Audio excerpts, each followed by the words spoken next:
Derek from Rod Inspect, San Antonio, Texas. We're here inspecting a home that was built in the 1970s that's kind of been remodeled in places, and just something to keep an eye out for when you come up on the roof and looking at HVAC flues. So we're walking up, and here's a flue right here. So you can't really put a flue next to a vertical wall like this. Typically the rule is it needs to be 2 feet taller than any vertical wall within 8 feet. And as you can see, there's a window right here. And so if somebody was to open this window while this HVAC is heating, you could get combustion gases back inside the house. You know, it's just right there, and it rises right up into the window.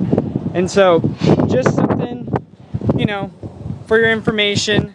But this is one of those things that while we're doing a thorough inspection, we want to express to a client so that they know that there's a condition going on here. Well, thank you guys very much for listening, and let us know if you have any questions. Thank you.